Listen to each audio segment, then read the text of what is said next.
Hey JayBins, it's me, the JayBin here, and welcome to my first episode of my new segment, JayBins 2 Cents. I'm so excited! So this is a place where we're gonna have interesting conversations, where we're gonna do some unboxings. I'm bringing back my top 5 faves, and maybe just a little bit cooking here and there. So I'm really excited. This is also gonna be a place where you get to know me. My first official episode of this new segment, I'm bringing back my top faves, and we will be talking about my top 5 escape rooms. Yes, I've been getting into escape rooms lately. I've only tried 5, honestly, but hey, it still counts. And how I'm going to rate it is based on creativity, immersiveness, and difficulty. So let's go ahead and begin. At number 5 is Medieval at Lockdown. I highly recommend it. It's definitely a good start to trying out a escape room. It's not that difficult. I love the creativity of the puzzles. You really do use the room to unlock things, and the immersiveness in the room, it really makes you feel like you're part of that era. You just feel like you've been drawn into that time. And so that's what I really love about this room. It's more than just lock and keys. It's pretty fun. And so the story of this room is basically there's a king and you have to save the kingdom because of a curse that's been upon the kingdom. And so you have to find the antidote to break the curse. And so at number 5 is Medieval. At number 4 is the science room, once again at Lockdown. I really love this room. The difficulty of the room is pretty hard. It has a very low rating of success. So I highly recommend it if you're an avid escape roomist. First off, creativity. It's pretty cool. I just wish they, as far as the puzzles go, I wish they put more science into it. There's only a couple stuff that had to do with science as far as biology goes, but overall, I think it's a great room. I just think that it should be more than just lock and keys. There is an extra room that you do have to open, which I absolutely love, and it just freaks you out, and it's pretty cool. Immersiveness, you do feel like you're in a medical science room because the lighting is perfect. They used a lot of the, incandescent lighting, so it's pretty cool. And they do kind of trick you in the room of what needs to be done. There's some things in there that you feel like that's part of a puzzle, but it's not.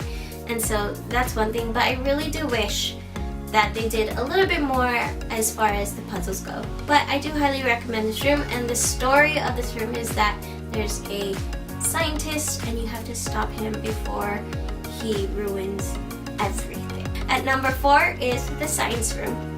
At number 3 is the voodoo room, once again at Lockdown, and I put it above the science room even though it's not as difficult as the science room.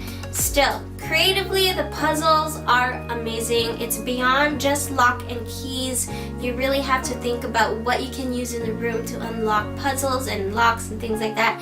And there is an extra room that you do have to open, but I'm not going to say much. Immersiveness, they did pretty good at it. I think there is something that they could have done to kind of add more to it, and it's the lighting. Production-wise, it was good. It was okay.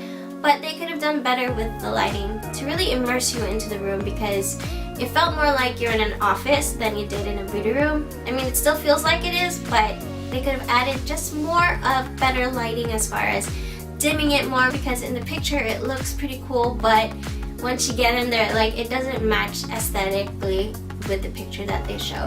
And the story of the voodoo room is you have to break the curse by finding the doll and freeing it. And I absolutely love it and I highly recommend it. So at number 3 is the voodoo room. At number 2 is one of the first escape rooms that I've ever tried, and it is the Budapest Express in Mission Bay, next to Belmont Park. I highly recommend it. Difficulty level, oh my gosh, percentage wise it's pretty low. Not a lot of people have success rates for this room, but it's still fun to do. We used up all of our minutes. We were so close. We had only 3 minutes left on the clock, but unfortunately we did not break out in an hour and we lost to the game. And the reason why is because the difficulty level is so up there. And what I love about this room is creatively, the puzzles. You really have to search the room and look for ways to unlock the locks, and it's also beyond locks and keys. There are 2 extra rooms that you do have to open, which I think is pretty cool. So the room is pretty big. The immersiveness of this room is great. You do really feel like you're in that era where it takes place. I think it's between 1920s and 1940s. I don't really remember, but it's pretty cool. When you walk into the first room, you're just like, oh my gosh, I really do feel like I'm on a train. This is really cool. I love it. And the design of the room, they did a great job. Good job, Escapology. I absolutely love it. The lighting, the production of it.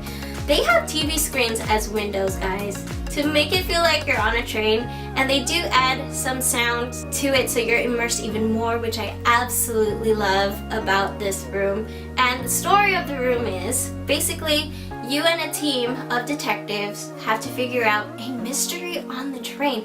There is a murderer running havoc on the train, and that person has killed someone, and so you have to figure out who it is. So I highly recommend it. Try it out. At number 2 is Budapest Express. At number 1, definitely deserves to be number 1 on my top 5.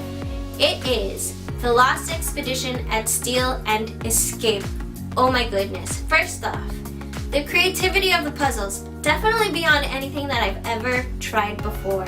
There's a lot of more physicality that has to happen when unlocking certain doors or locks, whatever, but it is really cool. I love it.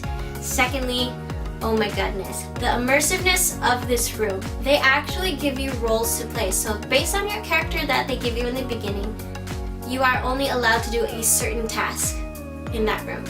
Another thing is, depending on how many people are there with you, they will separate you. Because of that, you really have to learn how to communicate. And that's what scared me the most. And what I love about this room is it doesn't time you based on 60 minutes. You have to be careful with your gas levels that basically light up the room. The more energy you use, the more your levels go down. And so that is your timer. It's definitely harder, but very creative. And along with the immersiveness is just the whole aesthetics of the room. You really feel like you're on an expedition, and you feel like you're Indiana Jones, which is pretty cool. And the story of this room is, there was a team that went there before you to do an excavation, and they have disappeared. And you and your team have to go into that same expedition and find them and save the world. And so that is why Lost Expedition from Steal and Escape is at number 1. Alright, JayBins, well that's all I have for you guys for today, and I hope you enjoyed today's video. And if you'd like to see more videos like this, go ahead and thumbs up this video right down below, and don't forget to comment and subscribe to my channel.